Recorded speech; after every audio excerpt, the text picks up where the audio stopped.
Hello बच्चों, चलिए प्रश्न को पढ़ते हैं। बीजांड का बीज में परिवर्धन कैसे होता है? आंतरिक तथा बाह्य परिवर्धनों का संक्षेप में वर्णन कीजिए। मतलब हमको क्या बताना है कि बीजांड का बीज में परिवर्धन किस प्रकार से होता है और उसके आंतरिक और बाह्य परिवर्तनों का संक्षेप में बताना है हमको। चलिए देखते हैं प्रश्न की मुख्य अवधारणा क्या हो जाएगी। मुख्य अवधारणा होगी क्या? बीजांड का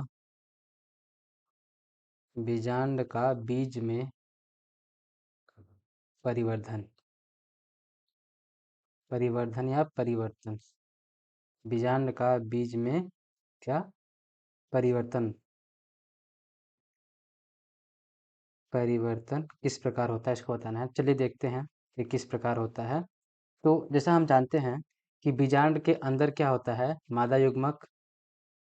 बीजांड में क्या होता है, मादा युग्मक। और क्या होता है कि द्वितीयक केंद्रक। द्वितीयक केंद्रक होता है। अब इसमें क्या होता है कि जो मादा युग्मक होगा वो उसमें क्या होता है, मादा युग्मक कौन होता है, अंड होता है। और अंड में क्या होता है कि एक नर युग्मक क्या करेगा, इसको निषेचित करता है। और निषेचित करने के क्या बनाता है, इसमें युग्मनज बनाता है, युग्मनज बनाएगा। ठीक। और क्या होगा कि जो नर युग्मक, जो दूसरा नर युग्मक होता है, कौन सा, द्वितीय केंद्रक में, द्वितीय केंद्र से कौन निषेचित करेगा इसको, दूसरा दूसरा नर युग्मक क्या करेगा, इसको निषेचित करेगा। कौन, दूसरा नर युग्मक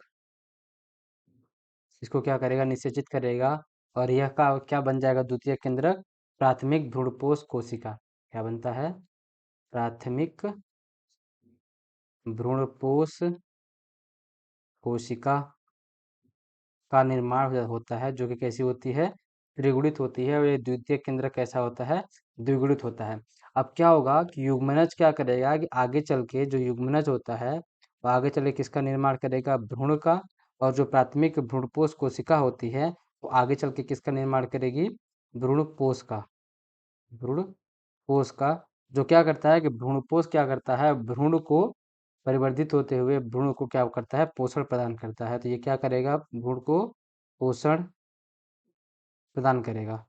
तो इस प्रकार जैसे ही भ्रूण परिवर्तित होने होने लगता है और भ्रूणपोष धीरे धीरे खत्म होने लगता है, जब भ्रूण एकदम मैच्योर हो जाता है, मतलब परिवर्तित हो जाता है, परिपक्व हो जाता है, तो क्या होता है कि तो कौन कौन सी क्रियाएं हो जाती हैं, जब भ्रूण जब भ्रूण क्या करता है, परिपक्व हो जाता है, परिपक्व हो जाता है, तब क्या होता है कि तब बहुत सारी क्रियाएं होने लगती हैं।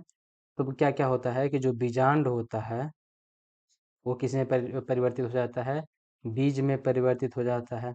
और क्या होता है कि बीजांड के बाहर जो होता है बाह्य अध्यावरण इसमें परिवर्तित होने होने लगता है। बीज के बीजावरण जो अध्यावरण होते हैं कौन से, जो हमको पता है कि बाह्य और आंतरिक अध्यावरण होते हैं। तो अध्यावरण किस में परिवर्तित होने होने लगते हैं, बीजावरण में बीजावरण में परिवर्तित होने लगते हैं। और जो जैसे कि बाह्य अध्यावरण जो होगा, बाह्य अध्यावरण वो किस में परिवर्तित होगा, वो हो जाएगा बाह्य बीजावरण में। किसमें, बाह्य बीजावरण में। और बाह्य बीजावरण को क्या बोलते हैं, टेस्टा। और जो आंतरिक अध्यावरण है, आंतरिक अध्यावरण जो होता है वो किस में परिवर्तित हो जाएगा, आंतरिक बीजावरण में। आंतरिक बीजावरण में। और उसको क्या बोलते हैं, टेगमेन टेगमेन बोलते हैं। अब इसके बाद क्या होगा कि और क्या परिवर्तित होंगे, जो बीजांड काय होता है, क्या होता है, बीजांड काय वो क्या होने लगते, वो क्या हो जाते हैं, नष्ट हो जाते हैं। और बीजांड का नाभिक जो होता है, किसका, बीजांड का नाभिक, या जिसको बोलते हैं क्या, हाइलम या फाइलम, किसमें परिवर्तित हो जाता है, बीज की नाभिक के रूप में। किसके रूप में, बीज की नाभिक के रूप में।